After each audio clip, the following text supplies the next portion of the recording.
নমস্কার, আমি পার্থ কুণ্ডু। আজকে আমরা শিখব পিই রেশিও। পিই রেশিও মানে হচ্ছে price two earning ratio. Price বলতে কি বোঝাচ্ছে? Market price. কোনো শেয়ারের মার্কেট প্রাইসটাকেই বলা হচ্ছে পি।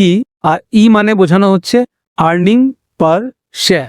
আর্নিং পার শেয়ার মানে একটা কোম্পানি লাস্ট 12 মাসে, ঠিক আছে, লাস্ট 12 মান্থসে যেটা আর্ন করেছে সেটাকে যদি নাম্বার অফ শেয়ার যে ডিভাইড করা হয়, তাহলে আমরা একটা শেয়ার কত আর্ন করছে পেয়ে যাচ্ছি।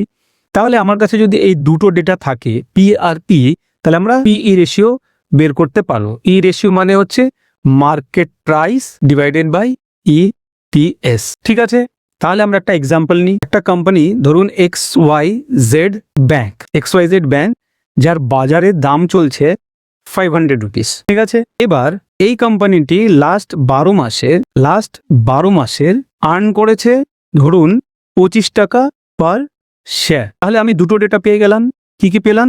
ব্যাংকের দাম, একটা শেয়ারের দাম, আর আর্নিং পার শেয়ার মানে এক বছরে সে কত কামিয়েছে পার শেয়ারে।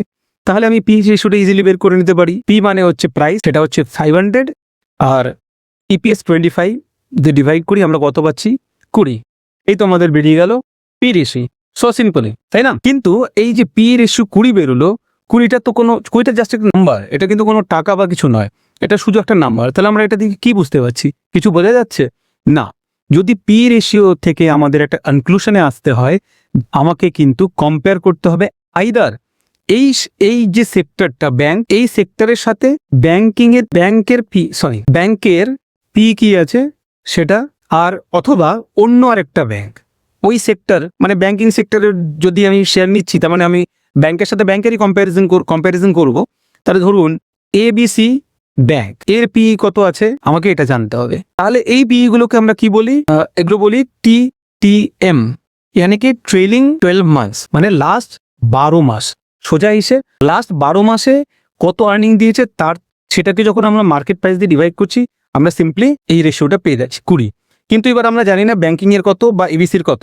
এবার ধরুন এটা যদি আমরা জেনে যাই, তাহলে ইজিলি কম্পেয়ার করে বলতে পারবো কোনটা কস্টলি, কোনটা এবার চলুন কম্পেয়ার করে দেখানো যায়। এটা আমার XYZ company bank, ABC bank, আর banking sector as a whole, banking sector, ঠিক আছে। এই তিনটে ডেটা আমাদের কারেন্ট পি এটা 20 পেয়ে গেছি। আচ্ছা, আমরা ধরে নিচ্ছি যে এডিসি সেমনিভাবে এবিসিরও যেমনি করে XYZ বেরিয়েছে, এডিসিরও বেরিয়ে আসবে। ধরে নিচ্ছি এটা 18, আর ব্যাংকিং সেক্টরের পি হচ্ছে 19। এটা কিন্তু TTM পি বললাম, TTM এইমাত্র যেটা বের করতে আমরা শিখলাম। তাহলে লাস্ট 12 মাসের আর্নিং এর উপরে দাঁড়িয়ে এই তিনটে জিনিসকে যদি আমি কম্পেয়ার করি, তাহলে আমার মনে হবে যে ABC ব্যাংক সস্তা, কারণ ব্যাংকিং সেক্টর 19টি কিন্তু ABC ব্যাংকে 18, তার মানে এটা তো সস্তা হলো। কিন্তু XYZটা কস্টলি হলো কিন্তু। তাহলে লাস্ট 12 মাসের হিসেবে যদি আমি সস্তা বা কস্টলি এই ব্যাপারটাকে বোঝার চেষ্টা করি, তাহলে অবভিয়াসলি XYZ ব্যাংকটা কস্টলি। এটা কিন্তু লাস্ট 12 মাসের আর্নিং এর ওপরে হয়েছে, যেটা অলরেডি চলে গেছে।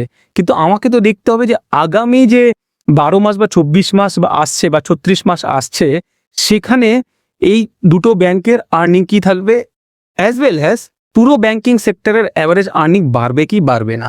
যেহেতু শেয়ারটা আমি এখনো কিনিনি, আমি কিনবো, তাহলে পুরনো ডেটার চেয়ে ইম্পর্টেন্ট হচ্ছে আমার প্রজেকশন।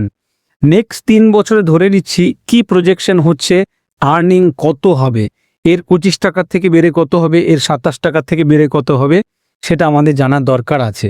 তাহলে আমরা যদি একটা টেবিল বানাই, এখানে XYZ এই কোম্পানিটা আজকের দিনে EPS হচ্ছে 25, এ গ্রো করে 3 বছর পরে হচ্ছে 50, আর ABC আজকের দিনে 27.7, এ গ্রো করে হচ্ছে 40। তাহলে আমাদের নতুন পি কি বেরোবে? তাহলে এবিসির পি কত বেরোবে? 500/50 মানে 10, আর এটা 500/40 মানে 12.5। আর ধরে নিচ্ছি ব্যাংকিং সেক্টরের পি 11। তাহলে এখন যদি আমি তিনটে কম্পেয়ার করি, তাহলে আমি কি পাচ্ছি? নিশ্চয়ই XYZ আমার কাছে চিপার, কারণ 25 টাকার থেকে 50 টাকা মানে 100% আর্নিং গ্রোথ হচ্ছে 3 বছরে। কিন্তু ABC সেখানে 27 টাকার থেকে মাত্র 40 টাকা গ্রো করছে, উইচ ইজ লেস দেন 100, ঠিক আছে। আর ব্যাংকিং সেক্টরের অ্যাভারেজ পি বেরোচ্ছে 11। তাহলে আমি যদি সব কিছু কম্পেয়ার করি, সমস্ত কম্প্যারিজনে XYZ এর নামটি কিন্তু উঠে আসে। তাহলে এবার বলুন তো আমরা কি XYZ নেব কি নেব না? আমরা XYZ শেয়ারটাকেই নেব। কারণ হচ্ছে ফিউচার আর্নিং গ্রোথের অনেক বেশি, তাই জন্যে দুটো সেম দামের শেয়ার হলেও XYZ আর ABC, কিন্তু যেহেতু ABCর গ্রোথ কম আর XYZ এর গ্রোথ মানে আর্নিং গ্রোথ বেশি, তাহলে আমরা XYZ শেয়ারটাকে নেব। তাই পি রেশিও এমন একটা টুল যেটা আপনি যদি সঠিকভাবে ইউজ করতে পারেন, আপনি সঠিক শেয়ারটি কিনতে পারবেন আর আপনার একটা হেলদি পোর্টফোলিও তৈরি হবে। আগামী 5 বছর 10 বছর আপনি যখন সেই শেয়ারটাকে হোল্ড করবেন, it will give you a better return. আশা করি এই ভিডিওটি আপনার ভালো লেগেছে, আপনারা অনেক কিছু শিখতে পেরেছেন। যদি কোনো প্রশ্ন থাকে কমেন্ট করে জানাবেন, যদি কিছু আরও জানার থাকে আমি চেষ্টা করব নতুন ভিডিও করে সেটাতে সমস্ত ক্লারিফিকেশন দেওয়ার। Thank you for watching.